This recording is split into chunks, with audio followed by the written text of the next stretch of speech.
Dans un ouvrage fondamental paru en 1904, Éthique protestante et esprit du capitalisme, le sociologue allemand Max Weber inaugure l'expression « désenchantement du monde ». Par ce concept, il entend rendre compte des conséquences du capitalisme technique sur la société occidentale et son rapport au monde. Selon Weber, la société moderne, fondée sur l'hégémonie de la raison scientifique et animée par le progrès technique comme horizon d'accomplissement de l'humanité, se coupe du surnaturel et discrédite d'autres modes de connaissance du réel. L'avènement du capitalisme technique irait alors de pair avec un sentiment d'aliénation et une perte de sens, provoquée par la primauté de la raison et de la connaissance scientifique sur l'imagination et le sentiment du sacré. Dans le domaine des arts plastiques, les conséquences sont importantes.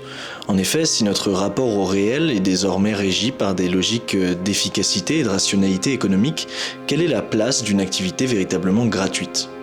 L'art, distinct du langage scientifique, a-t-il encore voix au chapitre ? Pour défendre sa légitimité, la création artistique doit se présenter comme un rapport alternatif au réel, opposer sa lenteur à la frénésie des impératifs productivistes, sa sensibilité à la froideur de la machine et rappeler que son domaine est celui de l'invisible. Comme la science, l'art est un langage, mais un langage qu'on ne peut comprendre qu'en faisant silence. Pour ce deuxième épisode d'Incarnation, j'ai discuté avec mon ami Manon Ajorque, dont la pratique explore justement cet interstice entre le langage scientifique et le langage artistique. Son œuvre amorce une perspective passionnante pour la peinture contemporaine.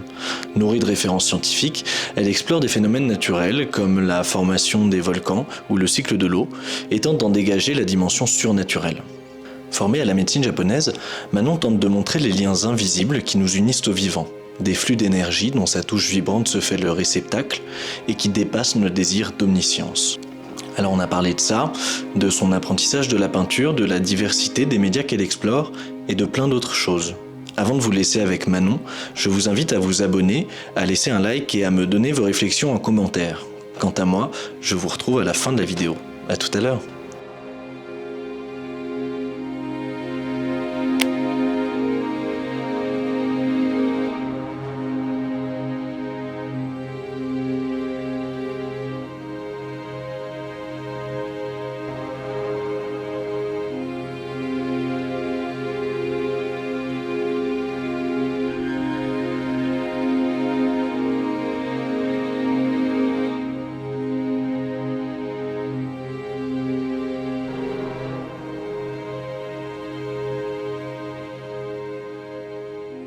Je m'appelle Manon Ajorque, je suis peintre depuis 7 ans. La peinture a débuté après 2 ouvrages qui ont été édités. Et en fait, progressivement, la matière papier, typo, plus encre est devenue matière picturale. Je suis assez dyslexique, enfin, je sais avec le recul que ça peut jouer. Donc ça a été très rapide de me dire que juste cette matière qui est vraiment purement visuelle suffisait en fait à elle-même. Et même dans les ouvrages ou ce que je faisais avant, les textes c'était vraiment pour appuyer, enfin c'était un complément, mais c'était pas l'objet initial. Et puis j'avais une formation de design art appliqué, donc tout ce qui était composition, même dans les lettres c'était plus la forme des lettres qui m'intéressait, donc la typographie. Donc tout ça a forcément joué, ouais. Quand je me suis penchée sur la peinture, du coup, j'avais une sorte de faut que j'apprenne les bases. J'ai fait vraiment le chemin, pas classique, mais de tous les autodidactes qui veulent en apprendre plus. On va au Louvre, on va à Orsay pendant des heures, des jours, des années. On regarde, on copie. Le ciel du Gréco. Ça m'a toujours... j'ai toujours trouvé ça incroyable. Enfin, ça a été la première leçon de peinture sans mots, sans rien. Juste, j'ai vu son ciel, il m'a dit plein de trucs et ça a été une grande leçon. C'est vrai que j'avais jamais eu cette connexion hyper intime avec la matière de ce qu'est la peinture. Et j'ai cherché aussi des professeurs ou des maîtres qui pouvaient, par un biais un peu différent de l'école, m'apprendre. Donc c'est ce que j'ai fait. Et du coup, le premier apprentissage de la peinture a été du coup la morphologie. Je me suis attelée à ça pendant au moins 2-3 ans. Peut-être par syndrome de l'imposteur où tu sais au début tu t'oses pas trop. Ouais, je me réfrène et puis je me dis, il faut quand même prouver. Il y avait quand même un côté, je veux prouver que je sais peindre, que je sais faire un corps, que je sais dessiner une morphologie qui est correcte. La peinture et l'art en plus général asiatique ou oriental, qui ne représentait pas du tout l'homme de la Renaissance. Et ça me parlait beaucoup plus parce qu'il y avait un apport énergétique ou une façon de penser plus spirituelle du corps et pas forcément une vision plus scientifique ou plus terre à terre. Et ça me parlait plus parce que du coup j'ai vécu en Inde assez longtemps et en fait j'ai toujours été entourée des panthéons indiens avec des formes pas possibles, tout était disproportionné, c'était des mi-hommes, mi-monstres.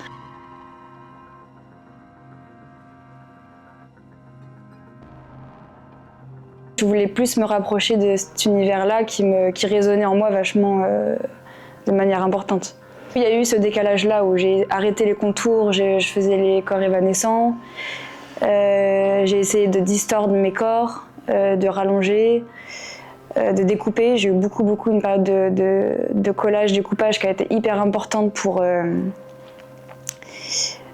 réagencer en fait tout ce que je venais d'apprendre. Il y a vraiment une période dans ma vie où tout doucement la figure s'est fondue. En fait, c'était pas forcément voulu, c'était pas réfléchi, mais il y a eu des tableaux où la figure s'est rétrécie, et les membres sont partis en fait dans un décor à un moment, et donc j'ai senti qu'il y avait toujours une présence, même si je le représente plus. Il y a aussi un autre aspect de ma pratique que j'ai pas parlé, mais je pense que c'est de plus en plus un point important que je dois en parler. C'est une formation en médecine japonaise, appelée le shiatsu, donc c'est comme l'acupuncture. Et ça, c'est une formation que je fais en parallèle, pas pour être praticienne, mais pour en fait la théorie de cette médecine m'apporte aussi dans la philosophie la manière de concevoir des peintures. Notre corps réagit au climat, aux éléments qui nous entourent, à la nature qui nous entoure, à absolument tout. Et du coup, de parler d'eau, de feu, c'est des termes qu'on peut utiliser en médecine chinoise. Il y a trop de feu, il y a le feu du cœur, il y a l'eau des reins. Donc chaque organe a son élément. C'est très abstrait, là, je ne vais pas faire un cours de... Mais il y a vraiment ce rapport vivant-élément très très lié au corps humain. Donc en fait, quand je fais une série sur le volcan, sur le magma, sur cette matière... très fertile et explosive, je veux aussi le penser corporellement. Comment un magma peut être signifié dans notre corps. Donc il y a ce parallèle-là qui est très présent en ce moment dans mes recherches. J'ai aussi de plus en plus mis au point une façon de peindre aussi qui va beaucoup m'aider à interpréter ce que je vois et ce que je ressens. Où en fait j'ai une sorte j'appelle ça des flux, où ça va être un geste très répétitif, où tout va reposer sur le mouvement de ma main et du pinceau. Et du coup, ça va créer des vibrations entre couleurs, textures, matières. Et ça va me permettre de représenter du coup l'élément dans sa vibration, dans son caractère mouvant.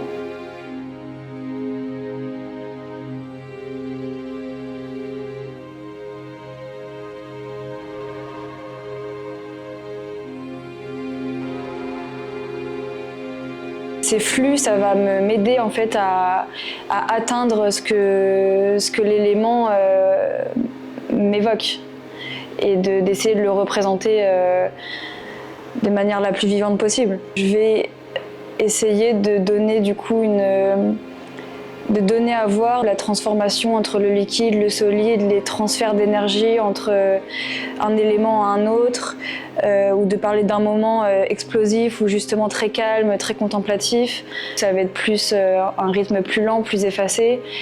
Mais c'est vrai que maintenant je privilégie de plus en plus. C'est pour ça qu'aussi mes tableaux ils s'échappent un peu de la figure, parce qu'en fait ça va être plus le rythme, le mouvement qui va donner le volume, qui va rendre concret la chose, plus que sa représentation en ligne ou en dessin. En fait, là, je sors complètement du dessin. Ça va être vraiment faut imaginer des flux qui construisent et petit à petit, qui va inscrire l'élément dans son champ. Enfin, et ça m'intéresse beaucoup parce que je trouve ça très très cohérent par rapport à ce que j'apprends à côté en médecine. Je trouve ça cohérent dans la manière de faire. Quand je commence à représenter l'élément, ou en tout cas le flux, je peux pas le couper n'importe quand. En fait, c'est pas dans tout le format, mais en fait, quand le flux il va avoir sa composition, et je vais le faire d'une traite. Et après, je vais pouvoir compléter avec d'autres éléments, construire la composition, mais dans tous mes tableaux actuels, il y aura une première base qui va être un jet de flux, et après je vais l'inscrire quelque part, je vais faire une dualité avec d'autres choses, je vais réfléchir au tableau dans sa globalité. Mais c'est vrai que cette méthode-là, pour l'instant, c'est vraiment une méthode que j'essaye d'affiner, d'approfondir. En fait, la première couche, c'est elle qui va être la plus visible en dernière. Donc elle est très très importante. Et oui, et en plus, c'est cette idée de l'âme intérieure, du côté surgir du plus profond et transparaître entre toutes les couches opaques après. Ça me plaît bien, cette idée. C'est très important que tous les éléments qui vont être sur ma toile, ou tout ce que je vais représenter, ils aient le même socle.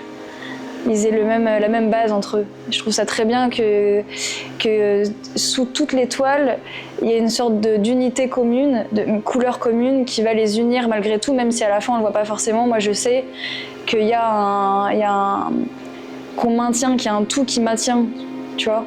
En transférant mon geste sur différents matériaux, il se modifie vachement. Et du coup, ça donne un nouvel apport à montrer, à comment représenter les choses. Et du coup, je vais m'adapter. Enfin, c'est une sorte d'adaptation du sujet au médium. Du coup, c'est intéressant de voir comment ça se traduit en fonction. Et puis le plâtre, il a un enjeu assez important dans le sens où il vient capturer des détails d'objets réels. Donc il y a un côté témoin des paysages que je parcours, que j'étudie, que j'ai envie de capter. Pareil pour le bois, il y a les vénures, ça m'intéresse beaucoup en ce moment, de choper les formes internes au médium et de les révéler. C'est souvent des monochromes, mais pas que, mais de plus en plus. Donc on sort de la couleur, donc là ça va être plus la lumière qui va, par les ombres, donner du volume. Donc c'est un tout autre travail, mais qui entre en résonance et qui, par moments, traduit mieux l'élément que la peinture. Mais c'est vraiment parallèle. Hein. Un plâtre va amener une peinture va amener du bois. Enfin, ça va être vraiment des ping-pong entre les médiums. Je me sers beaucoup de schémas ou d'explications de comment du coup un élément se forme, se crée, mais exactement à la même manière que j'ai appris le corps humain en fait. Parce que plus je comprends comment une jungle magmatique se construit, je peux faire le lien avec une nappe phréatique, je peux faire le lien avec un organe qui réagit de la même manière. Il y a des petits fils qui se tissent dû à la compréhension que m'apportent les raisonnements scientifiques, évidemment. Si je les ai en tête, si je les ai intégrés, si je les ai compris, j'ai une base. Après, du coup, c'est toujours cette idée de canal qui est moi, ma personne, et de comment elle va ressurgir sur la toile. Mais si je veux que cette représentation-là soit la plus sincère, la plus honnête et la plus personnelle, il faut qu'il y ait une décantation des connaissances et un recul. Donc c'est pour ça que dans mes recherches, il y a toujours 1 ou 2 semaines où je peins pas en apprenant, ou un petit peu je dessine plus. Mais il y a une sorte de... faut que ça décante et que ça comme le vin, que ça se bonifie, ou pas, non pas bonifie, mais que ça mature. Oui. C'est sûr. Après, c'est pour ça que je produis énormément après une fois que c'est lancé, parce que Parce que c'est comme si j'arrivais pas à arrêter le geste. Et du coup, ouais, je peux faire beaucoup de toiles en très peu de temps. L'intimité, c'est la recherche de le comprendre. C'est toutes mes toiles. Des fois, il y a des toiles qui durent une journée parce que je voulais juste représenter une pluie qui tombe d'un nuage et qui arrive au sol. Qu'est-ce que ça fait et ça va me permettre d'évacuer ce que je... et de le comprendre. Enfin, en fait, chaque toile va m'amener de plus en plus vers l'élément. Donc plus il y a de toiles, plus ça veut dire que il y a une recherche profonde.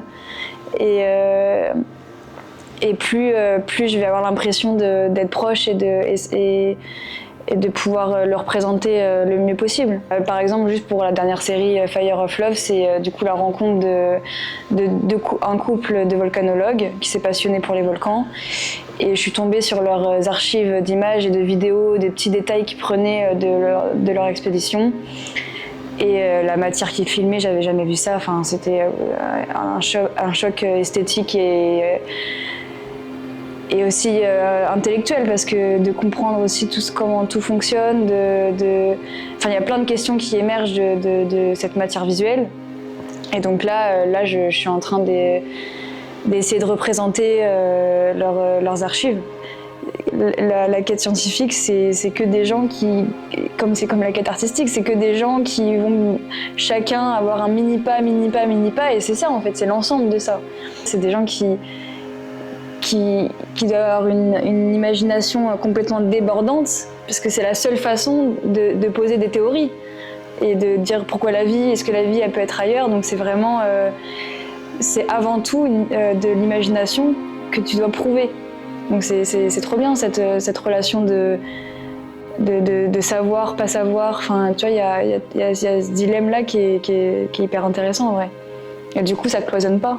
Bah, sans la peinture, je serais bête.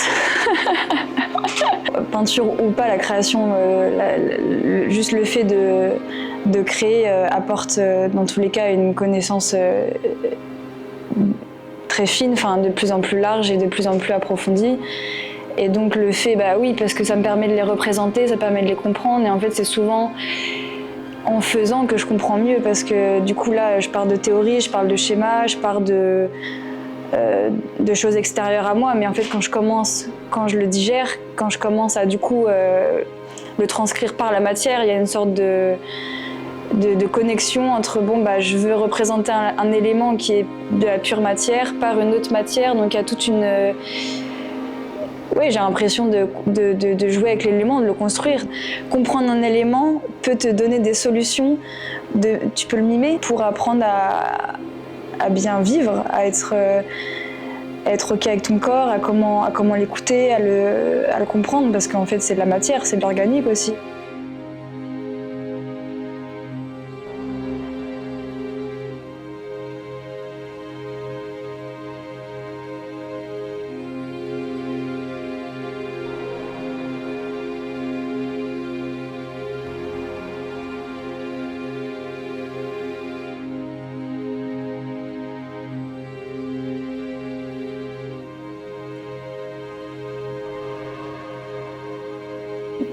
On m'a dit on dirait l'intérieur d'un corps, ça j'ai bien aimé, alors que c'était un paysage gigantesque. Ça j'ai trouvé ça très chouette. Quand les personnes me disent que ça vibre, ça j'aime beaucoup, parce que c'est ce que je fais avec la peinture, je la fais vibrer. Donc ça veut dire que ça marche. Ça m'apaise. Ouais, en général, j'ai pas mal de retours. Les retours positifs que j'ai, c'est plutôt des sensations d'apaisement, de méditatif. Même quand je faisais les sujets humains, c'était des yeux fermés, très conscient de soi, dans des positions assez calmes, posées, d'introspection, de méditation. Du coup, je trouve ça chouette que ça puisse calmer l'individu.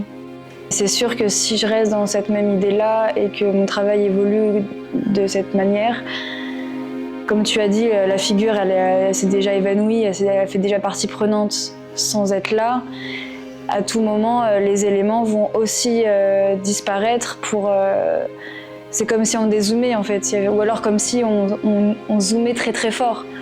Oui, il y a ça, cette idée aussi de macro, micro, de pouvoir jongler, et aussi, d'où l'importance d'avoir supprimé la figure, de pas mettre d'échelle. Ça va.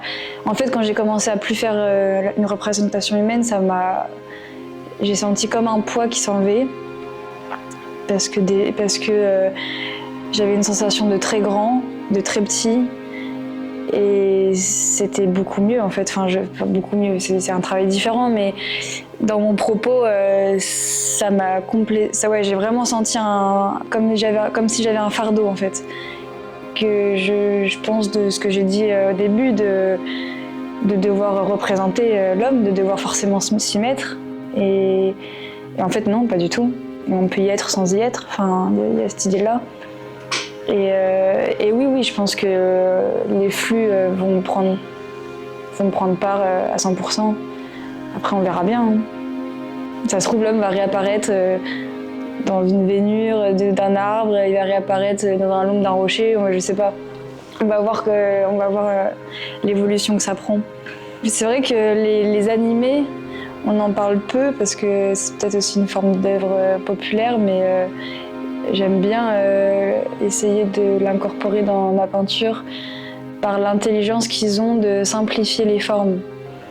Et on peut aussi faire un parallèle avec les schémas dont on parlait tout à l'heure, les schémas scientifiques ou même de ce qu'on avait dans nos livres d'SVT ou d'histoire, des schémas qui ont pour but vraiment d'être pédagogues, mais au final c'est, je trouve, une intelligence de savoir les formuler simplement, de trouver les bonnes couleurs et le but que ça soit compris.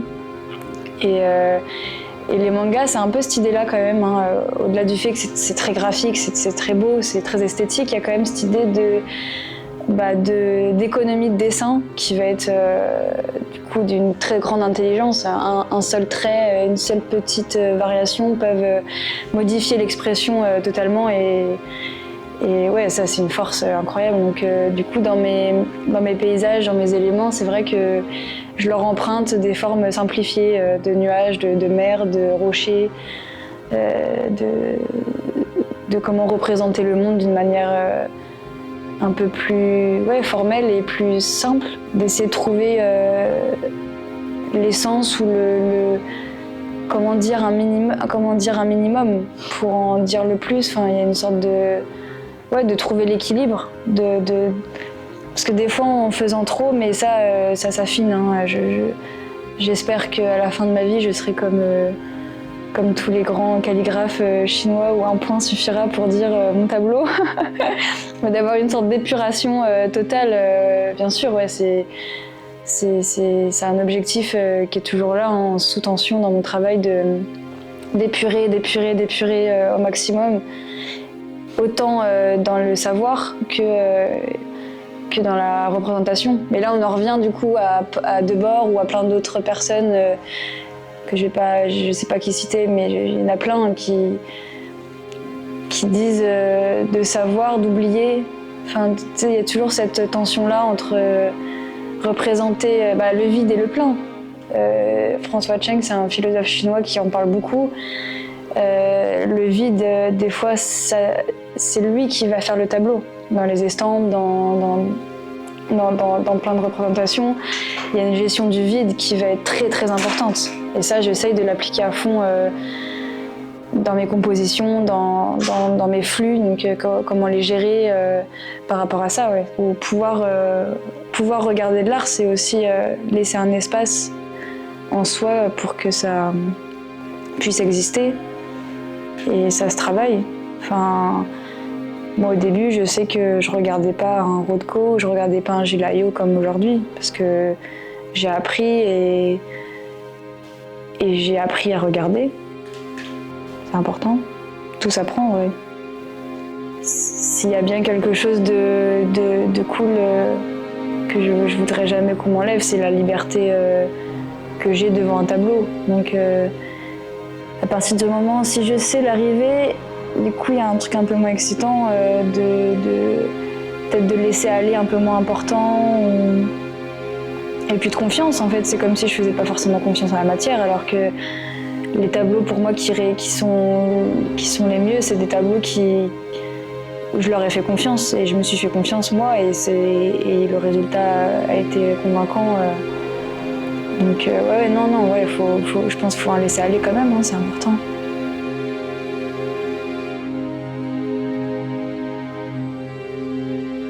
Merci d'avoir regardé ce deuxième épisode d'Incarnation, j'espère qu'il vous aura plu. La version longue de notre entretien avec Manon se trouve dans la description de cette vidéo et on se retrouve le mois prochain pour un nouvel entretien. À bientôt.